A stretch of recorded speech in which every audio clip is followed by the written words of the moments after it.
Hello, my name's Amy. My number is 47. I'm sophomore. Amy Purdy, Living Beyond Limits. If your life were a book and you were the author, how would you want your story to go? That's the question that changed my life forever. Growing up in the hot Las Vegas desert, all I wanted was to be free.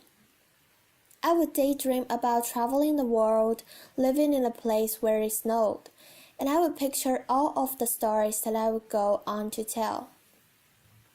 At the age of 19, the day after I graduated high school, I moved to a place where it snowed and I became a massage therapist.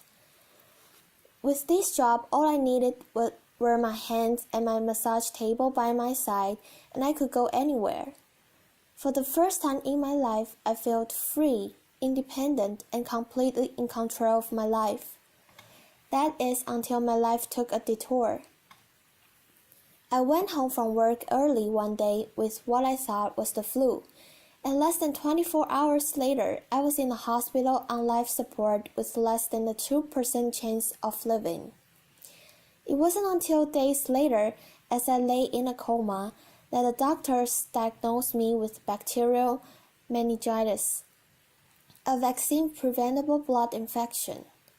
Over the course of 2.5 months, I lost my spleen, my kidneys, and the hearing in my left ear and both of my legs below the knee.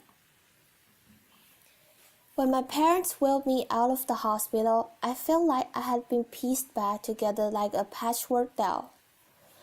I thought the worst was over until weeks later when I saw my new legs for the first time.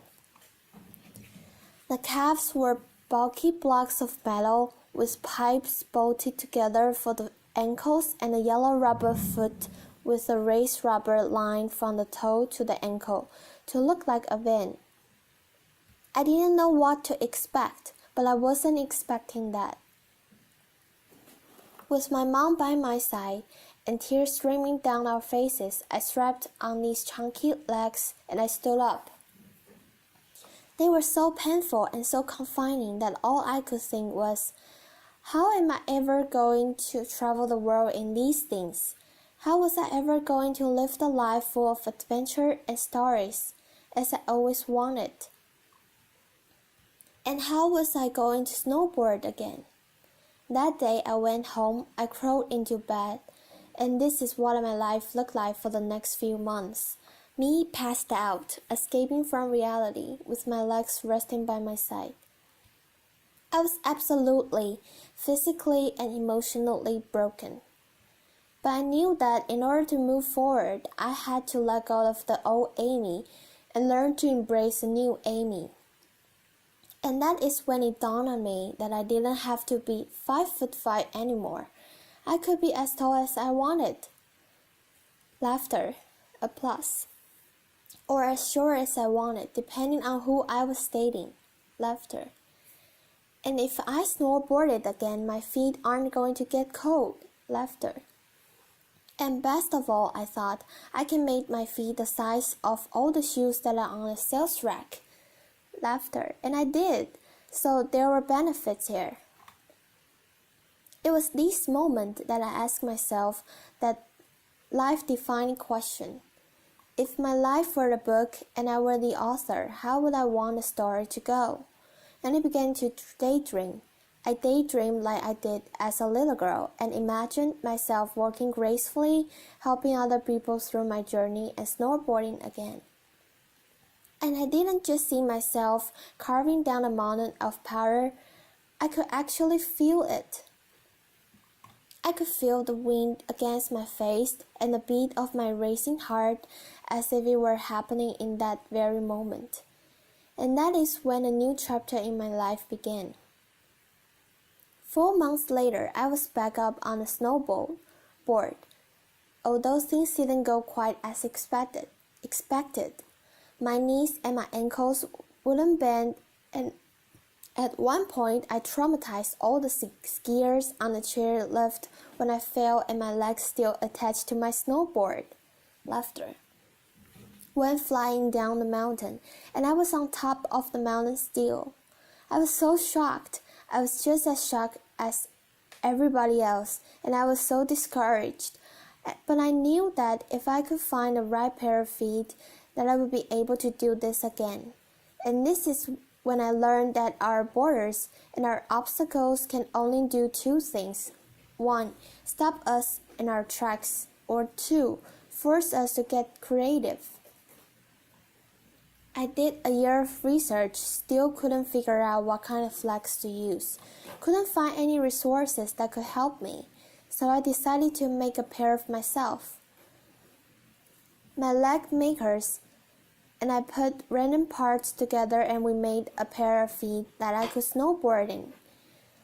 As you can see, rusty belts, rubber, wood and neon pink duct tape. And yes, I can change my toenail polish. It was these legs and the best 21st birthday gift I could ever receive, a new kidney from my dad that allows me to follow my dreams again. I started snowboarding, then I went back to work, and then I went back to school. Then in 2005, I co-founded a non-profit organization for youth and young adults with physical disabilities, so they can get involved in the action sports. From there, I had the opportunity to go to South Africa where I helped to put shoes on thousands of children's feet so they could attend school. And just this past February, I won 2 back-to-back World Cup gold medals, a plus, which made me the highest-ranked adaptive female snowboarder in the world. 11 years ago, when I lost my legs, I had no idea what to expect. But if you ask me today if I would ever want to change my situation, I would have to say no. Because my legs haven't disabled me. If anything, they've enabled me. They forced me to rely on my imagination and to believe in the possibilities. And that's why I believe that our imaginations can be used as tools for breaking through borders. Because in our minds, we can do anything and we can be anything.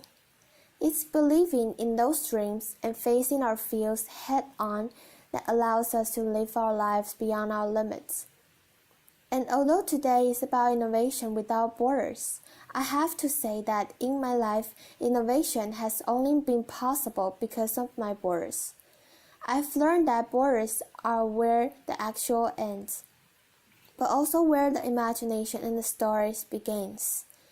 So the thought that I would like to challenge you with today is that maybe instead of looking at our challenges and our limitations as something negative or bad, we can begin to look at them as blessings, magnificent gifts that can be used to ignite our imaginations and help us to go further than we ever knew we could go. It's not about breaking down borders, it's about pushing off of them and seeing what amazing places they might bring us. Thank you.